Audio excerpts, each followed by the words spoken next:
Hello everyone. आज मैं आपके लिए लाई हूँ मिक्सचर एंड एलिगेशन से क्वेश्चन। जैसे मैंने आपको लास्ट क्लास में कहा था कि आज मैं आपको मिक्सचर एंड एलिगेशन बताऊंगी। ये बिल्कुल ही रेशियो की तरह होता है। और एक फैक्ट ये भी है कि अगर आपको मिक्सचर एंड एलिगेशन नहीं आता है तो ये कोई बड़ी बात नहीं है, आप इसको एक बेसिक मेथड से भी सॉल्व कर लेते हो। बट हम जैसे बोलते हैं ना कि एक होता है माइलेज, एक होता है एक्स्ट्रा माइलेज। तो क्या होता है उससे आप बेसिक तरीके से तो आप कर सकते हो क्वेश्चंस, बट क्या होता है ना कि मिक्सचर एंड एलिगेशन से क्वेश्चन जल्दी हो जाते हैं। बस यही डिफरेंस है। वैसे आप कोई क्विट प्रो रूल नहीं है कि आपको ये मिक्सचर एंड एलिगेशन आना ही चाहिए। तो आपको अगर नहीं भी आता है आप इस चैप्टर को स्किप भी कर सकते हो। बट मैं बस ये बोलूँगी कि जानकारी लेना बहुत अच्छी बात होती है। और आप अगर कम्पिटिटिव एग्ज़ाम की तैयारी कर रहे हो तो ये चैप्टर आना बहुत ज़रूरी होता है, क्योंकि वहाँ पे आपको टाइम कम देना होता है क्वेश्चंस पर। तो ये बहुत ही एक अच्छा चैप्टर है। अगर आपको रेशियो के क्वेश्चंस को बहुत ही कम टाइम में करना है तो मैं कहूँगी आप इस चैप्टर को कर सकते हो। ठीक है, तो आज का ये मेरा पहला क्वेश्चन है। अब मैं आपको क्वेश्चन के थ्रू समझाऊंगी कि मिक्सचर एंड एलिगेशन आखिर होता क्या है और उसको कैसे करते हैं। जैसे देखिए, पहले मैं इस क्वेश्चन को आपको एक बेसिक तरीके से बताने की कोशिश करूँगी कि बेसिक तरीके से आप इस क्वेश्चन को कैसे कर सकते हैं। इस क्वेश्चन में क्या बोल रहा है, the average weight of a class of 50 students is 30 kg and the average weight of a class of 20 students is 15 kg। Find the average weight of both the classes combined. मतलब कि आपको बोल रहा है 50 स्टूडेंट के class में 50 student का average weight 30 kg है और एक क्लास में 20 बच्चे हैं जहाँ पर 20 बच्चों का एवरेज वेट 15 kg है। तो आपको पूछ रहा है दोनों क्लासों को मिलाकर एवरेज क्या होगा। तो सबसे पहला बात, अगर आप बेसिक तरीके से करते हो इसको तो आप कैसे करोगे कि आपको पता है 50 है, 50 का एवरेज वेट 30 है, यानी कि 50 बच्चों का टोटल वेट कितना हो जाएगा। 50 मान लीजिए बॉयज़ है या जो भी है, उसका टोटल वेट कितना हो जाएगा 1500। 15 to 30 करोगे ना टोटल वेट निकालने के लिए, ये तो आपको पता होगा। अब जैसे 20 स्टूडेंट्स का एवरेज वेट 15 है तो 20 स्टूडेंट्स का टोटल वेट कितना हो जाएगा 300 हो जाएगा। यानी कि हम बोल सकते हैं 1800 मेरा टोटल वेट है 70 बच्चों का। तो अब आपसे क्या पूछा, find the average weight of both the classes. तो आप एवरेज वेट निकाल लो कि इन बच्चों का एवरेज वेट क्या होगा, मतलब 70 बच्चों का एवरेज वेट क्या होगा। तो 1800 बाई 70, तो ये आपका हो जाएगा 7 2 14, 7 5 35, तो समथिंग कुछ ऐसा आएगा। हाँ, समथिंग कुछ ऐसा आएगा। ठीक है, कुछ 4 आएगा। ठीक है, तो मतलब बोलने का मतलब है कि आप ऐसे बेसिक तरीके से आप इस क्वेश्चन को सॉल्व कर सकते थे। ठीक है, लेकिन अब क्या है, ये क्वेश्चन तो चलो बहुत बेसिक क्वेश्चन था तो आप इसको ऐसे भी करोगे तो टाइम ज़्यादा लगेगा नहीं। बट मान लीजिए अगर कुछ एडवांस लेवल क्वेश्चन आते हैं वहाँ तो आपको मिक्सचर एंड एलिगेशन तो यूज़ करना पड़ेगा ना। अब जैसे इस क्वेश्चन में आप मिक्सचर एंड एलिगेशन कैसे यूज़ करोगे, आप कैसे करोगे इस क्वेश्चन को। एवरेज वेट 50 स्टूडेंट का 30 kg दिया है, मतलब 30 kg एक मेरा पॉइंट हुआ कि हाँ 30 kg मेरा 50 बच्चों का वेट है। दूसरा पॉइंट बोलता है 20 स्टूडेंट का 15 kg है, मतलब 20 स्टूडेंट का 15 kg है। ये 2 पॉइंट हुआ। अब इन दोनों का एवरेज बोला है, मतलब कि इन दोनों को मिक्स करके मेरा एवरेज वेट बीच का क्या होगा, बीच का ही पूछा है ना आपसे। तो इस केस में क्या हो जाएगा, यहाँ पे हमको पता नहीं तो हम एक्स ले लेते हैं। ठीक है, इसका एक तरीका होता है करने का, जो आप तरीका याद कर लो। इस तरह से ये बनता है डायग्राम। बोलने का मतलब है मिक्सचर एंड एलिगेशन सिर्फ वहीं यूज़ हो सकता है जहाँ आपको 2 क्वांटिटी दिया हो। यहाँ पे जैसे आपको 2 क्वांटिटी दिया है, एक 50 बच्चों का दिया है, एक 20 बच्चों का दिया है। अगर सिर्फ 50 बच्चों का देगा या अगर सिर्फ 20 बच्चों का देगा तो वहाँ पे आप मिक्सचर एंड एलिगेशन यूज़ नहीं कर सकते हो। मतलब मिक्सचर एंड एलिगेशन यूज़ करने का सबसे पहला रूल क्या है कि वहाँ पर 2 क्वान्टिटी होना चाहिए जिसको आप कंपेयर कर सको, जिसका आप मिड वैल्यू निकाल सको। ठीक है, तो जैसे आप 30 दिया है, 15 दिया है, तो मान लो इसका एवरेज टोटल का एवरेज एक्स है। 50 बच्चों का 30 है, 20 बच्चों का 15 है और हमारा 70 बच्चों का x है। 70 बच्चों का हमको नहीं पता कितना है। अब इसको सॉल्व करेंगे तो क्या होता है, जब इसको सॉल्व करते हो आप तो ये क्या आएगा, ये हो जाता है 15 माइनस एक्स, ये हो जाता है 15 माइनस एक्स, सॉरी ये हो जाता है x माइनस 15, मतलब दिस माइनस दिस, और इस तरफ में ये माइनस ये होता है यानी कि 30 माइनस एक्स। और इन दोनों का रेशो भी हमको पता है। कैसे पता है, ये 50 बच्चों का है, ये 15 बच्चों का है, तो इसका रेशो क्या हो जाएगा 50 और 15, मतलब क्या हो जाएगा, ये सॉरी 50 और 20, 50 बच्चों का है और ये 20 बच्चों का है। तो क्या हो जाएगा, ये हो जाएगा 50 बच्चों का है ये, और ये क्या है, ये 20 बच्चों का है ना, यही है ना। तो इसका रेशियो हो जाएगा 5:2। तो जब आप इसको सॉल्व करोगे, 30 minus x divided by x minus 15, नहीं देखिए, ये जो है ये 50 बच्चों का है और ये आपका 20 बच्चों का है, यानी ये 20 हो जाएगा और ये हो जाएगा आपका 50। तो इसका रेशियो क्या आ गया, 2:5। तो जैसे मान लीजिए आपने इसको ऊपर लिखा और इसको नीचे लिखा, तो उसका रेशियो क्या हो जाएगा, 5/2। ये हो जाएगा 60 माइनस 2x, 5x माइनस 75, यानी कि ये हो जाएगा 7x इक्वल्स टू 60 प्लस 75, यानी कि 135। आप बोल सकते हो। आपने इस क्वेश्चन में एक चीज़ गौर किया, मैंने यहाँ पे 15 लिखा था, ये 20 होगा ना, नहीं सॉरी ये तो 15 ही रहेगा। इस क्वेश्चन में कुछ गड़बड़ है। अच्छा, यहाँ पे बोल रहा था 50 बच्चों का और 20 बच्चों का वेट है ना, 50 स्टूडेंट का और 20 स्टूडेंट्स का दिया हुआ है आपको यहाँ पे वेट।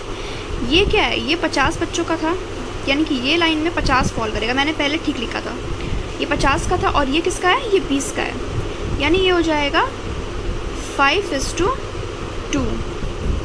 ये हो जाएगा ना, यानी कि ये हो जाएगा 2/5।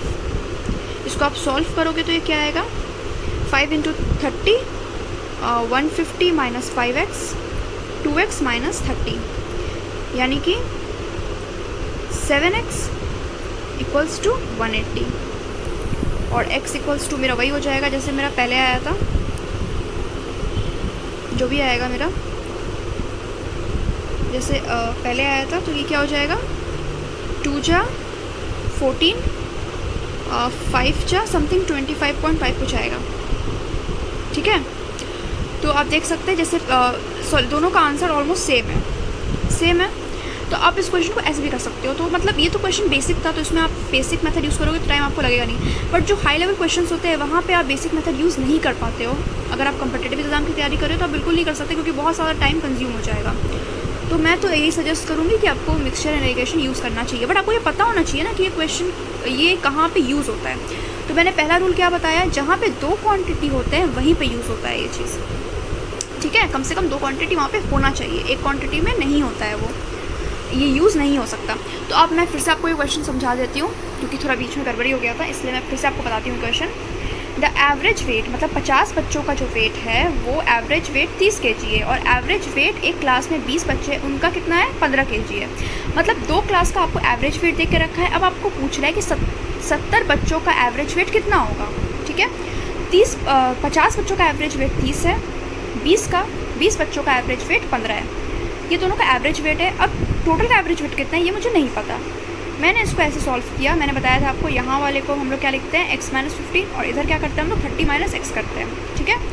अब इसको आप सॉल्व करो, आप इसको कुछ भी लिख सकते हो, आप जैसे 30 माइनस x भी लिख सकते हो, ऊपर आप x माइनस 15 भी ऊपर लिख सकते हो, बट उसके साइमल्टेनियसली आपको उसका रेशियो लेना पड़ेगा। जैसे x माइनस 15 है, इसका रेशियो क्या था, 5 था, और 30 माइनस x का रेशियो 2 था। तो वैसे मैंने यहाँ पे 30 माइनस x जगह 2 रखा, x माइनस 15 की जगह 5 रखा। ये मैंने रेशियो बनाया, क्योंकि इसका रेशियो देके रखा है 5:2, तो इसको मैंने इस फॉर्म में लिखा, और फिर मैं उसको सॉल्व करूँगी, x का वैल्यू निकालूंगी, तो हम देखेंगे कि बेसिक मेथड से भी वही आंसर आएगा और मिक्सचर एलिगेशन से भी वही मेथड आएगा, ठीक है।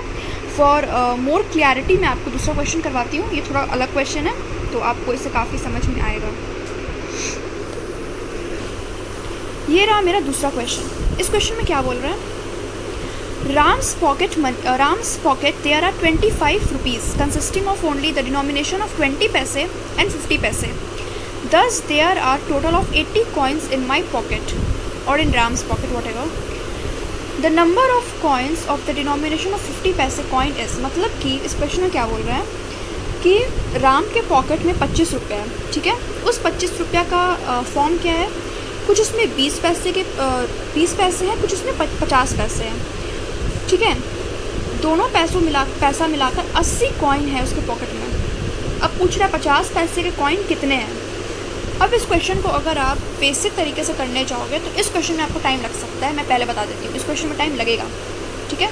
बेसिक से कैसे लगेगा, जैसे मान लीजिए आपने कहा 50 पैसे के कॉइन है और 20 पैसे का कॉइन है, ठीक है। यानी कि 50 पैसे का कॉइन कितने हो सकते हैं, मतलब रुपीज़ में अगर कन्वर्ट करें तो 1/2 और इसको कन्वर्ट करेंगे तो 1/5। टोटल मिला के 80 पैसा है, ठीक है। तो क्या हम ये अज्यूम कर सकते हैं कि इसमें 50 पैसा और जो 20 पैसा है, मतलब मान लीजिए 50 पैसे का कॉइन x है तो 20 पैसा कितना हो जाएगा, 80 माइनस x हो जाएगा, ठीक है। अब हम इसको सॉल्व करते हैं अगर, तो क्या हो जाएगा, 50 पैसा x है और ये कन्वर्ट किया रुपीज़ में तो 1/2 है, यानी कि 1/2x प्लस ये इतना कॉइन्स है और 1/5 है, मतलब 80 माइनस x डिवाइडेड बाई 5, इसको मिलाकर 25 रुपया होगा ना। एक देखा जाए, एक बेसिक तरीका तो यही है करने का। तो अब आप बताइए, अब इसको x को आप सॉल्व करेंगे तो आपको कितना टाइम लग जाएगा, ये बहुत ज़्यादा टाइम कंज्यूमिंग हो जाएगा। तो इसके जगह हम क्या करेंगे, मिक्सचर एंड एलिगेशन को यूज़ करेंगे और हम देखेंगे कि विद इन अ मिनट्स हमारा आंसर हमारे पास होगा। तो करके देखें हम ट्राई। चलिए अब इस क्वेश्चन को हम करते हैं, क्या बोल रहा है इसमें। अब हम अज्यूम करते हैं कि जैसे मान लीजिए अगर 50 पैसे के सिर्फ कॉइन है और अगर 80 कॉइन्स है, मतलब 50 पैसे के अगर 80 कॉइन है तो हमारे पास टोटल कितना पैसा हो गया। हमारे पास टोटल 50 पैसे का अगर 80 कॉइन है तो टोटल हमारे पास 4000 पैसा हो गया, मतलब कि हमारे पास 40 रुपये है।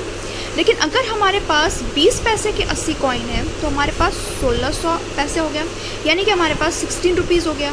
इतना समझ में आया आपको। अगर हम अज्यूम करते हैं कि सिर्फ 50 पैसे के कॉइन है तो 50 पैसे के अगर 80 कॉइन है तो मतलब 4000 पैसे हैं, यानी कि 40 रुपये है। हम रुपये में कन्वर्ट क्यों कर रहे हैं, क्योंकि यहाँ पे 25 रुपया देकर रखा है, ठीक है। अगर हमारे पास 20 पैसे के 80 कॉइन है तो हमारे पास 1600 पैसे हैं, यानी कि 16 रुपीज़ हमारे पास। ये अज्यूम है, ये तो आगे आपके पास दो क्वांटिटी। अब यहाँ पे आप मिक्सचर एलिगेशन आप यूज़ कर सकते हो कि हमारे पास दो ऑप्शन है, एक ये है एक ये है, ठीक है। अब हमको इसका निकालना है वैल्यू। तो जैसे मान लीजिए अगर 40 रुपये है, यानी कि 40 रुपये और एक जगह 16 रुपये है, इन दोनों को मिला के मेरे पास टोटल 25 रुपये है। तो हम इसको सॉल्व करेंगे तो क्या हो जाएगा, ये 40 में से 25 गया 15, 25 में से 16 गया 9, यानी कि इसका रेशियो क्या आएगा 3:5, यानी कि 3:5 के रेशियो में मेरे पास कॉइन्स है, ठीक है।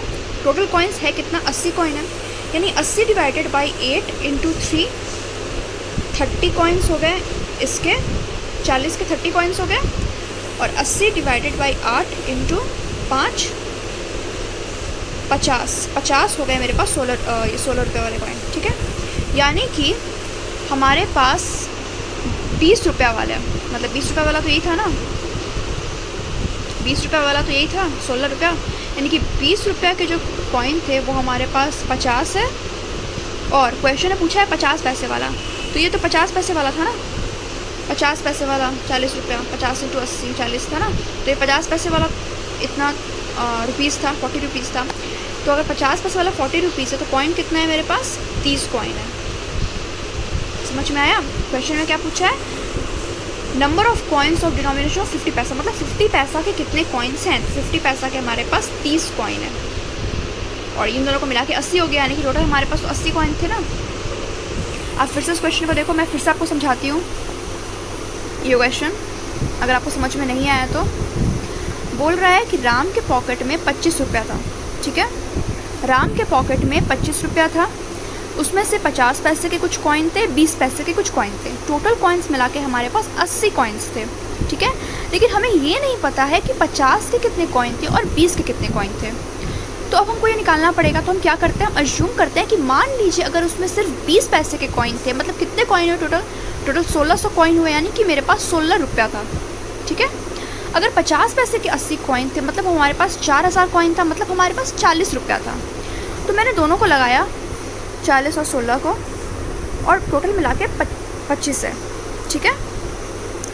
25 रुपये हमारे पास। तो हम सॉल्व करेंगे तो मेरा आया 3:5 का रेशियो। देखिए मिक्सचर एलिगेशन से सिर्फ रेशियो के फॉर्म में ही आता है, एग्जैक्ट वैल्यू के फॉर्म में कभी नहीं आता है, ये आपको पता होना चाहिए। क्योंकि अगर एग्जैक्ट वैल्यू के फॉर्म में आएगा तो अब इस हिसाब से यहाँ पे 40 है तो यहाँ पे 10 होना चाहिए, यहाँ पे 40 हो ही नहीं सकता ना अगर वैल्यू के फॉर्म में आएगा, क्योंकि टोटल में आएगा तो 25 ही है। बट 40 + 16 तो 25 होता नहीं है। तो इसका मतलब ये है कि ये एक रेशियो के फॉर्म में आता है, फिर आपको सॉल्व करना पड़ता है। एग्जैक्ट वैल्यू आपको मिक्सचर एलिगेशन से नहीं मिलता है। तो ये रेशियो के फॉर्म में आया 3:5। तो यानी कि बोल रहा है 3:5 के रेशियो में हमारे पास 50 पैसे के कॉइन है और 20 पैसे के कॉइन है। टोटल 80 पता है हमें, रेशियो पता चल गया। तो आप बता सकते हो ना कि आपकी 30 कॉइन है आपके पास 20 पैसे के और 50 कॉइन है आपके पास 50 पैसे के। यहाँ तक आपको क्लियर हो गया होगा, होप सो। आप इस क्वेश्चन को कॉपी कर लो, ये क्वेश्चन बहुत इंपॉर्टेंट है। इस तरह के क्वेश्चन एग्जाम में देखने को ज़रूर मिलते हैं और इसमें आप बेसिक लगाओगे तो बहुत टाइम लग जाएगा, ठीक है। तो आपको मिक्सचर एंड एलिगेशन आना चाहिए। अगर आपको बेसिक से करना है तो मैंने बेसिक का आपको बता दिया, एक इक्वेशन बना दिया था मैंने, ये वाला इक्वेशन जो बनाया बेसिक के मेथड से, 1/2x + 80 - x / 5 = 25। आप सॉल्व करो, x का वैल्यू आ जाएगा। ऐसे भी कर सकते हो आप, बट मैं तो आपको यही सजेस्ट करूँगी कि आप ऐसे मत करो, आप मिक्सचर एंड एलिगेशन यूज़ करो, ठीक है। तो अब हम चलते हैं अपने दूसरे क्वेश्चन की तरफ। और आई थिंक आज का वो मेरा लास्ट क्वेश्चन होगा, क्योंकि आज आपने सीखा है इस चैप्टर को, तो मैं आपको ज़्यादा प्रेशर नहीं करूँगी, आपके ऊपर प्रेशर ज़्यादा नहीं डालूंगी। तो अभी अब हम तीसरे क्वेश्चन की तरफ चलते हैं, वो हमारा आज का आखिरी क्वेश्चन होगा। ये रहा मेरा आज का लास्ट क्वेश्चन, और इस क्वेश्चन से आपके 50% डाउट तो ऑलमोस्ट क्लियर हो ही जाएंगे, इस बात की गारंटी मैं लेती हूँ, ठीक है। चलिए देखिए क्या क्वेश्चन है। अ milkman has 2 types of milk. In the first container, the percentage of milk is 80%, and in the second container, the percentage of milk is 60%. If he mixes 28 liters of milk of the first container to the 32 liters of milk of the second container, then the percentage of milk in the mixture is. अब देखिए, अगर आप इस question को basic तरीके से करने की कोशिश करेंगे तो बहुत टाइम लग जाएगा। क्यों, कैसे होगा? बोल रहा है एक कंटेनर में 80% मिल्क है और दूसरे कंटेनर में 60% है, ठीक है। मतलब एक कंटेनर में 80% मिल्क है और एक कंटेनर में 60% मिल्क है। अब बोलता है अगर इधर से हम 28 लीटर मिल्क निकालें और इधर से अगर हम 32 लीटर मिल्क निकालें, तो अब कैसे मिल्क निकलेगा? मतलब 28 का 80% मिल्क होगा ना इस कंटेनर से, और इस कंटेनर से 32 का 60% मिल्क निकालोगे, ऐड करोगे तो आपको एक वैल्यू आएगा। फिर आप उसको टोटल से डिवाइड करके आप बताओगे कि मिक्सचर का इतना परसेंटेज है, ठीक है। इतना करने का ज़रूरत बिल्कुल नहीं है, आप मिक्सचर एंड एलिगेशन इसमें लगा सकते हो। और देखो मिक्सचर एलिगेशन से मैं कैसे इसको सॉल्व करके दिखाती हूँ विद इन अ सेकेंड। देखिए एक आपको फॉर्मेट मिल जाएगा, फटाफट आपको मिल जाएगा। क्या बोल रहे हैं? 80% आप एक कंटेनर से लगाएं, दूसरे से 60% लगाएं, टोटल में कितना परसेंट आपको नहीं पता, x मान लो। सॉल्व करो इसको। क्या बताया था मैंने? x - 60 और ये हो जाएगा 80 - x, यही बताया था ना मैंने। फॉर्मेट तो यही था, यहाँ तक आपको अभी तक याद हो गया होगा। अब इसका क्या बोल रहा है? पहला कंटेनर से 28 लीटर है, मतलब इस कंटेनर से 28 लीटर है और इस कंटेनर से 32 लीटर है। इसका रेशियो क्या हो जाएगा? 4 7 जा 4 8 जा, यानी कि 7:8 इसका रेशियो है। अब आपको पूरा फॉर्मेट समझ में आ गया होगा। तो अब आप इसको नॉर्मल फॉर्मेट में ढालो। क्या हो जाएगा? x - 60 and 80 - x, which is equals to 7/8. 8x minus 480, 560 minus 7x, 15x equals to 14, 9, 10, यानी कि x इक्वल्स टू मेरा हो जाएगा 1040 डिवाइड बाई 15। यहाँ तक आपको समझ में आ गया होगा। आप सॉल्व करोगे 5 2 * 10, 0 8 5 3 4, फिर आप इसको सॉल्व करो तो ये क्या आ जाएगा? 3 6 * 18, 3 6 * 18 समथिंग 66 आएगा, ठीक है। तो देखिए आप x का वैल्यू आप निकाल लिए, आप पुट कर दो x का वैल्यू, तो आपको पता चल जाएगा कि कितना क्या परसेंटेज है। मतलब सॉरी, x का वैल्यू अगर आ गया ये, यानी कि यही आपका परसेंटेज हो जाएगा ना 66%, तो उसका आंसर आ गया। देखिए आप कितना जल्दी आप इसका आंसर को निकालिए, क्योंकि आपको मिक्सचर एलिगेशन अब आ गया है। अब आपको बेसिक से करने की ज़रूरत बिल्कुल नहीं है। आप क्वेश्चन का साइज़ देखो, क्वेश्चन का स्ट्रक्चर देखो, आपको समझ में आ जाएगा कि आप बेसिक से करोगे तो आपको बहुत टाइम लगेगा। तो उस जगह पे आप मिक्सचर एलिगेशन यूज़ कर सकते हो और आपको क्वांटिटी भी दिख जाएगा फट से, एक कंटेनर 2 कंटेनर है कि आपको मीन निकालना है उसका। तो ये तरीका तो बहुत ईजी है, आपको पता चल जाएगा कि मिक्सचर एलिगेशन यूज़ करना है हमें। आई होप आपको यहाँ तक क्लियर हो चुका होगा। अब हम मिलते हैं नेक्स्ट क्लास में। अगर आपको ये क्लास अच्छा लगा होगा तो प्लीज़ उसको लाइक कीजिए, इसको सब्सक्राइब कीजिए और मुझे कमेंट कीजिए। अगर आपको और आपको कुछ टिप्स देना है मेरे को, या फिर आपको कोई डाउट है तो आप कमेंट भी कर सकते हो। I hope so. मैंने आपको ये चैप्टर एक बेसिक फॉर्म आपको मैंने समझा दिया, एक बेसिक स्ट्रक्चर मैंने आपको बता दिया है। तो ठीक है, अब हम मिलते हैं अपनी दूसरी क्लास में। हम कुछ और क्वेश्चंस करेंगे मिक्सचर एंड एलिगेशन से आपके प्रैक्टिस के लिए। Okay, thank you, bye.